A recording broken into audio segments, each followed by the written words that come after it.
Hello friends. Europe में काफी हलचल है। साथ में साउथ चाइना सी में भी चाइना बहुत अग्रेसिव मूड में आ रहा है और ऐसा लग रहा है कि वो ताइवान पर अटैक करने वाला है। तो इन सब प्लेसेस के बारे में हम आज जानेंगे। ये सब प्लेसेस कहाँ हैं और क्यों न्यूज में है। साथ में हम जैसे as usual multiple choice question के साथ आज के हाइलाइट्स आपको लेकर आएंगे। तो चलिए शुरू करते हैं, देखते हैं आज का पहला हाईलाइट क्या है। तो आज हम जानेंगे प्राइम मिनिस्टर कौन बने हैं नए पाकिस्तान के। सेकंड पॉइंट हमारा होगा स्क्वॉश प्लेयर दीपिका पल्लिकल और सौरभ घोषाल ने कौन सा कारनामा कर दिखाया है। हम साथ में जानेंगे इंडिया यूएस का 2+2 मिनिस्टेरियल डायलॉग कहां पर हो रहा है। और हम जानेंगे माधवपुर मेला ये किस राज्य में होता है, जिसे अभी हमारे प्रेसिडेंट रामनाथ कोविंद जी ने इनॉग्रेट किया है। तो बढ़ते हम आगे और सबसे पहले हम देखते हैं कि कौन कौन से प्लेसेस न्यूज में हैं और क्यों न्यूज में हैं। देखिए ये बहुत इंपॉर्टेंट पॉइंट है, इसको जानना। राइट, सबसे पहले तो इस प्लेस को आप समझें। ये जो जगह है, ये पहला जो सर्किल है, ये कई महीने से अभी न्यूज में है। यूक्रेन, रशिया ने यूक्रेन पर अटैक किया है। ये डोनबास रीजन है इसका, ये ईस्टर्न साइड जिसको वो कब्जे में लेना चाहता है। कीव इस जगह पे है, वो भी बराबर न्यूज में है। साथ में कुछ कंट्रीज यहाँ पे हैं जो काफी न्यूज में रह रहे हैं इसी बात को लेकर, जैसे बेलारस है, पोलैंड है। अब एवरीडे आपको इन सब से रिलेटेड आपको न्यूज मिल रहा है। अब कल परसों का न्यूज था कि जर्मनी ने अपने टैंक्स भेज दिए हैं यूक्रेन के लिए, तो जर्मनी का भी प्लेस आपको याद रखना है। उधर आपको एक छोटा सा यहाँ एक लैंड एरिया है जो रशिया का है। पोलैंड कहता है कि रशिया यहाँ से चला जाए क्योंकि इससे पोलैंड को खतरा है। तो इस तरीके का न्यूज इस एरिया से आ रहा है। तो यूरोप के ये सब प्लेसेस के बारे में आप अच्छे से समझें। अगर आपको वो प्लेस समझ में आएगा, अगर आपको याद रहेगा ये ज्योग्राफीज, तो आप अच्छे से न्यूज को समझ पाएंगे। अब एक और डेवलपमेंट हो रहा है। रशिया चाहता था कि यूक्रेन जो क्लेम कर रहा था कि वो नेटो का सदस्य बनेगा, नॉर्थ अटलांटिक ट्रीटी ऑर्गेनाइजेशन, और इसी बात को लेकर के रशिया ने यूक्रेन पर अटैक किया। मगर इसको सिमिलर चैलेंजेस मिलना शुरू हुआ है यहाँ फिनलैंड से और इस जगह पे स्वीडन से। नॉर्वे तो ऑलरेडी नेटो का सदस्य है। अब ये जो दो कंट्रीज हैं नए, ये एक मैं इसे लिख दे रहा हूँ फिनलैंड और दूसरा मैं लिख देता हूँ स्वीडन। ये दोनों कंट्री में भी अभी तुरंत उनके जनता से पूछा गया कि क्या चाहते हैं, तो मेजॉरिटी चाहता है कि वो नेटो में शामिल हो जाए। अब फिनलैंड जो है वो तो बॉर्डर बनाता है रशिया के साथ, तो रशिया तो ये कतई नहीं चाहेगा। और ऐसा डेवलपमेंट देखने को मिल रहा है कि रशिया ने अपने आर्म फोर्सेस और अपने सैनिक एक्टिविटीज इस बॉर्डर पर भी बढ़ा दी है। तो ये प्लेस आपको ध्यान रखना पड़ेगा, ये न्यूज में है। तो राइट, इधर आते हैं। अभी डेवलपमेंट आज का ही है कि चाइना ने अपने आर्मी डिप्लॉयमेंट और कुछ ऐसी एक्टिविटीज वो शुरू किया जिससे ऐसा लग रहा है कि वो कोशिशें तो बहुत पहले से थी ताइवान को हड़पने की, और अब इसकी एक्टिविटीज अब सामने खुलकर आ रही हैं। काफी इसके वॉर प्लेन्स की एक्टिविटीज ताइवान के ऊपर में वो घूम करके चले जा रहे हैं, और ऐसा लग रहा है कि 1-2 दिन में कोई बड़ा काम करने जा रहा है चाइना ताइवान को लेकर के।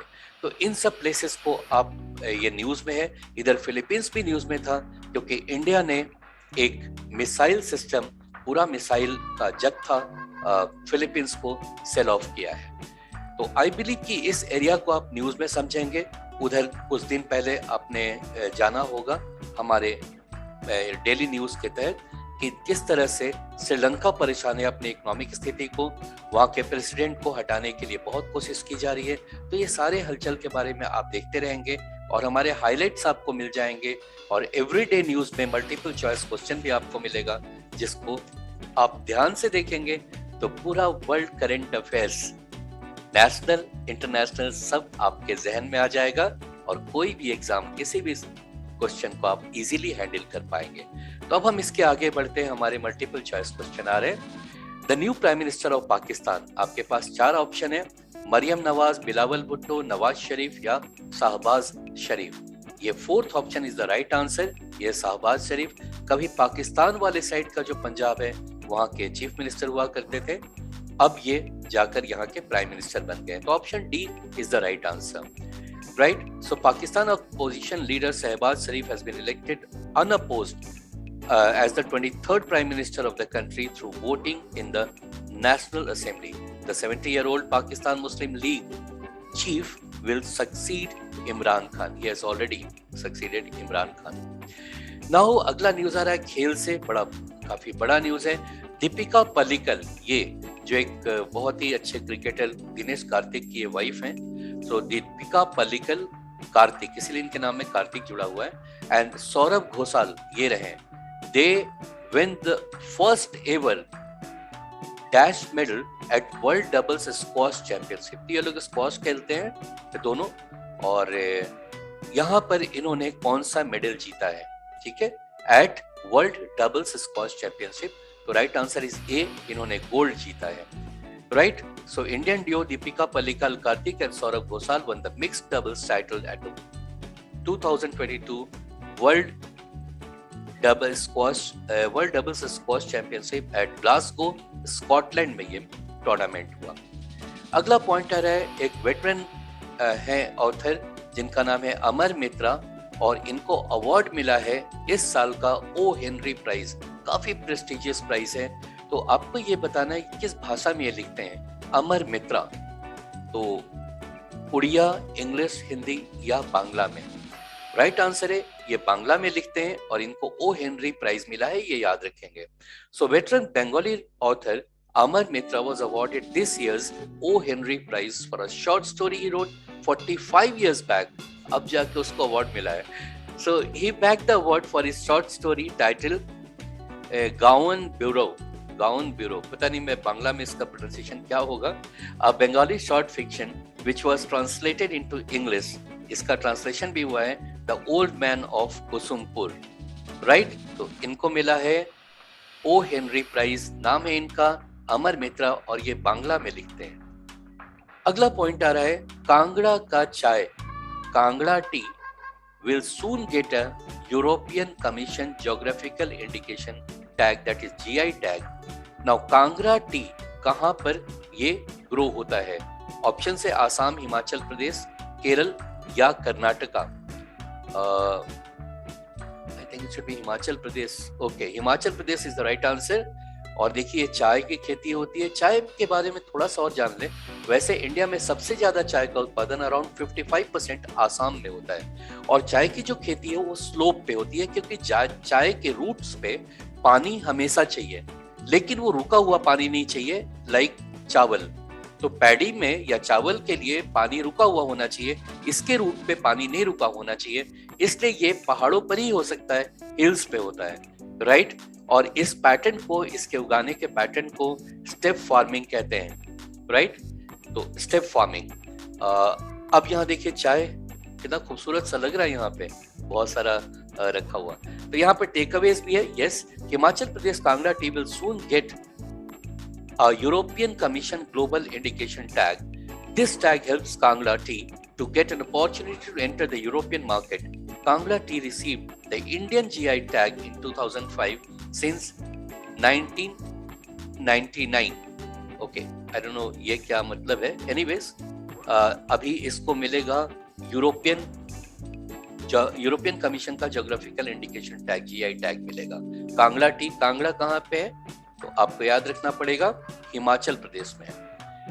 अगला पॉइंट आ रहा है, as per RBI recent notification cardless cash withdrawal is proposed through which platform?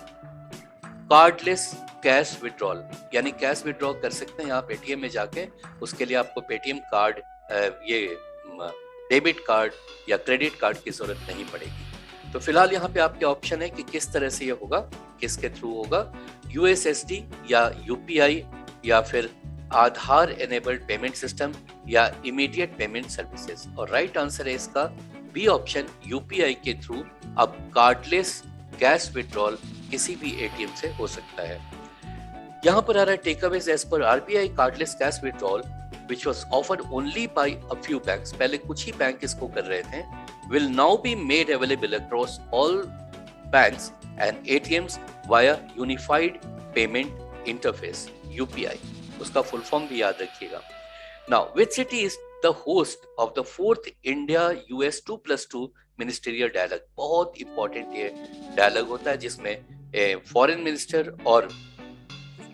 या minister of external affairs and defence minister किसी एक कंट्री के मिलते हैं, वैसे ही डिफेंस मिनिस्टर और minister of external affairs of दूसरे कंट्री के। तो इंडिया और यूएस का भी डायलॉग चल ही रहा है, अभी आज भी है वो वहीं पे। और ठीक इसके पहले प्राइम मिनिस्टर इंडिया के और यूएस के प्रेसिडेंट का भी एक मीटिंग हुआ है, वर्चुअल मीटिंग। ये बहुत इंपॉर्टेंट मीटिंग है, इस पर पूरी दुनिया की नजर है, खास करके रशिया की, यूक्रेन का, यूरोप के कंट्री का काफी नजर है। और जिस तरह से हलचलें बढ़ रही हैं चाइना और ताइवान में, वो भी एक मेजर कंसर्न है। तो चाइना की भी पूरी नजर इस पर है। आप ये बताएं कि ये जो मीटिंग हो रही है इंडिया यूएस 2+2 मिनिस्टीरियल डायलॉग, ये कहां पर हो रहा है? न्यू दिल्ली, गांधीनगर, वॉशिंगटन या New York? Okay, so right answer is C option, Washington DC में ये हो रहा है। टेकअवे से यहाँ defence minister Rajnath Singh arrived in Washington DC as part of his 5-day US visit, which includes the India-US 2+2 ministerial dialogue. 2+2 dialogue involves meetings between the Defense Minister Rajnath Singh, External Affairs Minister, that is S. Jaishankar, वो ये रहे S. Jaishankar, Rajnath Singh ji ये हैं, and their respective American counterparts, ये दोनों, right? अगला point आ रहा है आपको, president Ramnath Kovind inaugurates Madhavpur Mela is a cultural fair celebrated in which state? So Madhavpur Mela, वैसे तो नॉर्थ ईस्टर्न स्टेट्स में भी कुछ जगह पे ये मेला होता है, मगर मेजरली ये किस स्टेट में होता है? कर्नाटका, गुजरात, राजस्थान या पंजाब? और राइट आंसर है B option, that is Gujarat. यहाँ टेक अवेज देख लेते हैं। President Ramnath Kovind inaugurated the annual Madhavpur Mela, the 5-day cultural fair in the coastal village of Madhavpur in Gujarat. The fair celebrates the marriage of Hindu deity God Krishna, Lord Krishna with Rukmini. तो कृष्ण का शादी हुआ था रुक्मिणी, उसी को ये लेकर के ये सेलिब्रेशन होता है हर साल। काफी बड़ा हो गया अब ये। अब हम पहुंच गए आज के मोस्ट इम्पोर्टेंट और एक इम्पॉर्टेंट पॉइंट जो इकोनॉमी से रिलेटेड है। यहाँ आरबीआई ने हमारा जीडीपी ग्रोथ को थोड़ा सा रिवाइज किया है अपने एनालिसिस को। So what is the real GDP growth projection for 2022-23 as per RBI monetary policy for April 2022?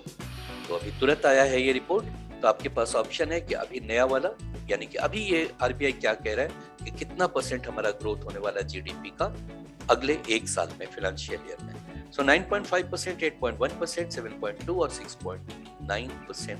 और यहाँ आता है ऑप्शन सी, दैट इज 7.2%। पहले ये ज्यादा रेटिंग इसको किया गया था और हायर रेटिंग था, हायर परसेंटेज ग्रोथ का अनुमान लगाया था आरबीआई ने, अब उसे रिवाइज कर दिया है। तो उसी बात को यहाँ पर देख लेते हैं टेक अवेज में। The RBI maintained an accommodative stance and cut the real gross domestic product growth projection for the year 2022-23 to 7.2% against the earlier projection of 7.8%, यानी 0.6 basis point से reduce कर दिया गया है। The inflation forecast has also been hiked. अब ऐसा भी कहा जा रहा है कि इन्फ्लेशन जो होगा पूरे साल का वो 4.5% नहीं होगा बल्कि कुछ ज्यादा होगा, दैट इज 5.7%। और ये इसलिए हो रहा है कि पेट्रोलियम प्राइसेस बढ़ता जा रहा है, पर litre rates of diesel and petrol ये बढ़ता जा रहा है, और इसका जो इफेक्ट है वो पूरे के पूरे इकोनॉमी पे पड़ता है। तो ये थे हमारे आज के मोस्ट इंपॉर्टेंट पॉइंट्स, और आज हमने जो बताया कि वो एरिया को भी, वो ज्योग्राफिकल एरिया को भी समझे जरूर से, जो रिसेंटली न्यूज में है, चाहे वो यूरोप का हो या फिर ये साउथ चाइना सी वाला एरिया, जहाँ पे चाइना और ताइवान में काफी लग रहा है ऐसा कि बहुत जल्द कोई एक बड़ा धमाका होने वाला है।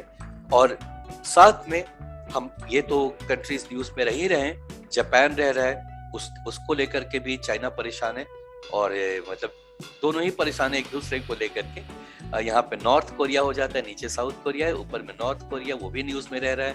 फिलीपींस न्यूज में है, क्योंकि भारत को कॉन्टेक्स्ट में इसलिए न्यूज में है कि भारत ने इसको रिसेंटली कुछ ऐसे मिसाइल्स दिए हैं जिसको लेकर के ये क्लियर हो गया कि अब इंडिया अपने आर्म्स को वो बेच भी रहा है, एक्सपोर्टर भी बन गया है, आर्म्स एक्सपोर्टर, जो एक बहुत बड़ा न्यूज है। Thank you so much friends for watching.